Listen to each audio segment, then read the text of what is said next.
Chers apprenants, à présent nous allons aborder l'étude des levures. B3.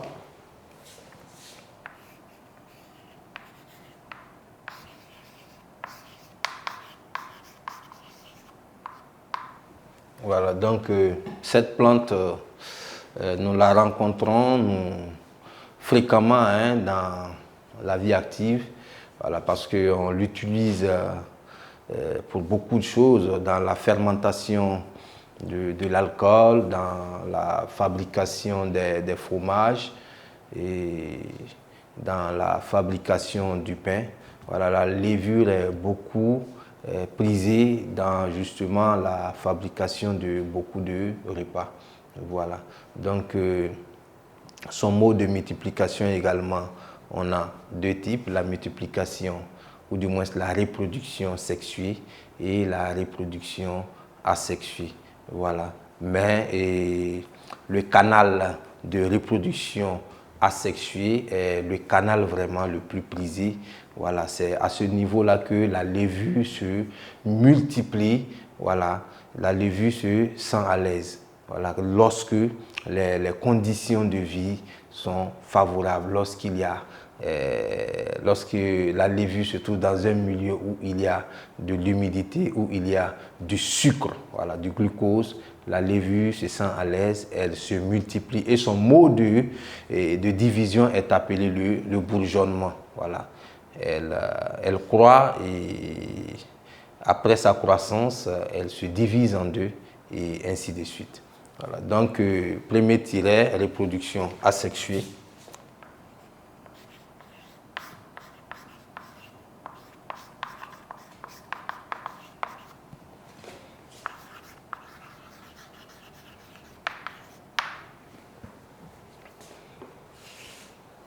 Bien, donc à ce niveau, le mode de reproduction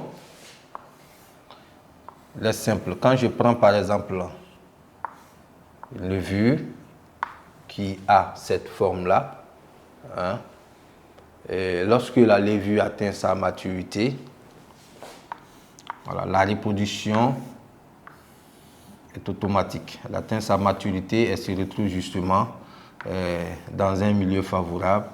Voilà, la levure change de forme. Voilà, le noyau également s'allonge. Et vers la fin, on se retrouve avec deux levures filles. Voilà.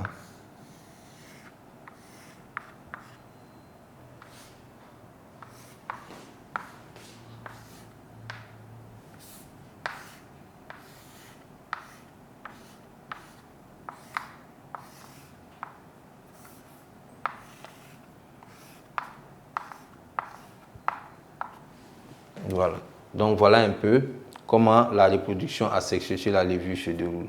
La levure mère se divise en deux à un moment donné en donnant deux levures filles. Ces deux levures filles également vont croître, atteindre la majorité, se diviser en deux et ainsi de suite. C'est comme ça. Donc du coup, du matin jusqu'au soir, pendant 24 heures, la levure, dans un milieu favorable, dans une substance nutritive riche en sucre, la levure peut se diviser plusieurs fois.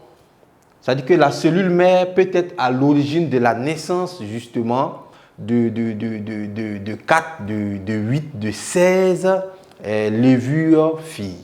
Vous voyez un peu?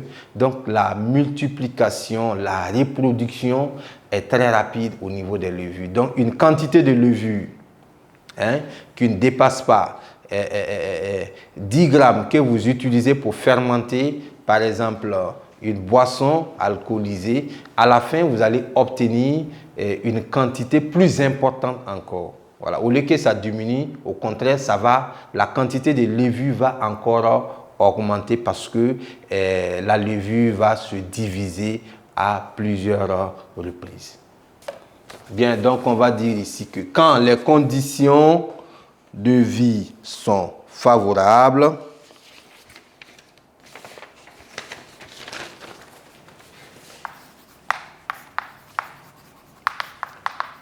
Voilà, si le milieu est favorable,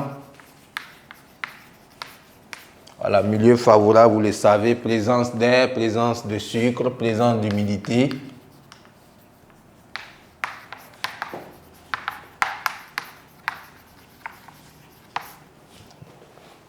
Voilà. La levure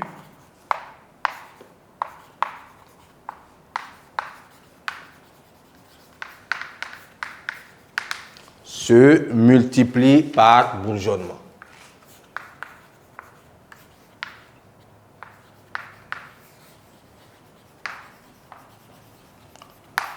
La levure se multiplie par bourgeonnement. La cellule s'allonge.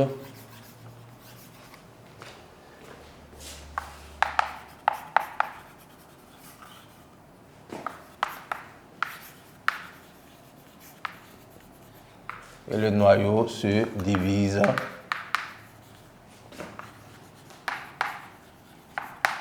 en deux. Voilà.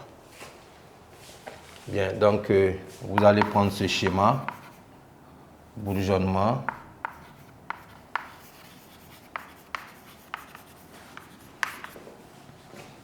de la levure. Bourgeonnement de la levure. Voilà.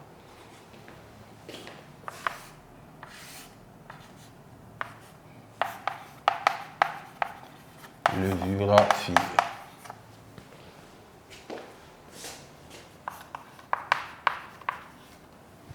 Chers apprenants, à présent nous allions aborder la reproduction sexuée sur la levure.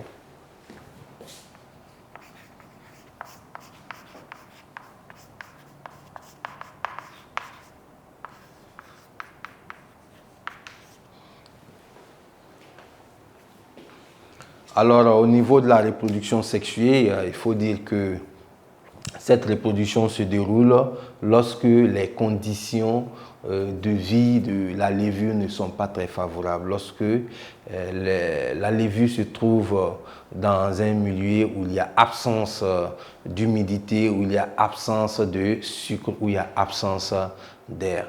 En ce moment-là, qu'est-ce qui se passe? C'est pratiquement le même phénomène. Voilà, deux levures vont se rapprocher.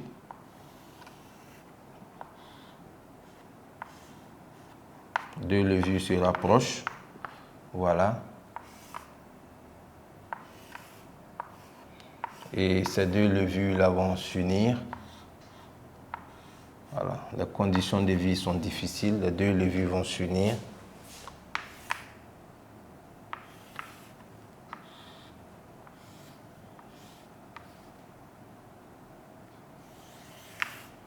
Et suite à l'union, nous allons obtenir un asque, voilà, qui se présente sous cette forme-là. Et à l'intérieur de l'asque, là c'est l'asque, et à l'intérieur de l'asque, nous aurons 4 à 8 ascospores. Voilà.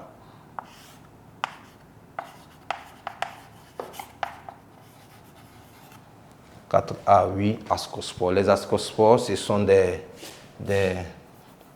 spores, voilà, qui sont à l'état primitif. 4 à 8 ascospores. Et lorsque les conditions redeviennent favorables, lorsque l'asque se retrouve dans un milieu favorable, l'asque justement va exploser et libérer les spores qui sont à l'intérieur, qui vont encore reprendre ce qu'on s'était dit au niveau de la reproduction asexuée. Voilà. Donc vous allez constater que les reproductions sexuées sont complétées justement par des reproductions asexuées. Voilà.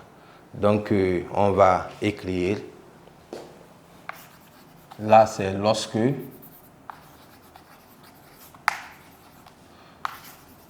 lorsque les conditions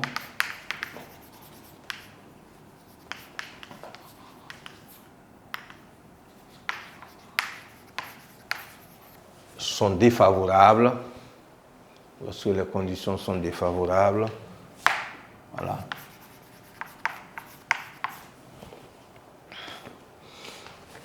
Deux levures s'unissent.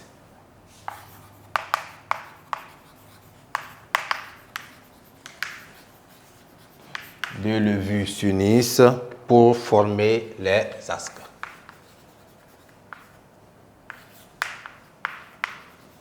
Pour former des asques contenant à la 4 à 8 ascospores.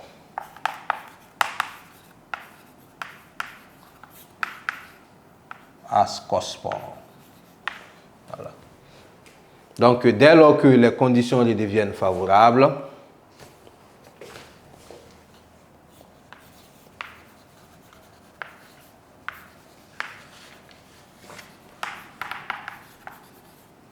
quand les conditions redeviennent favorables,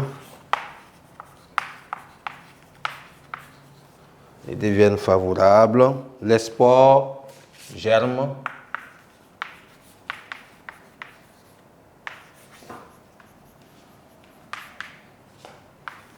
et donnent, voilà, de nouvelles levures.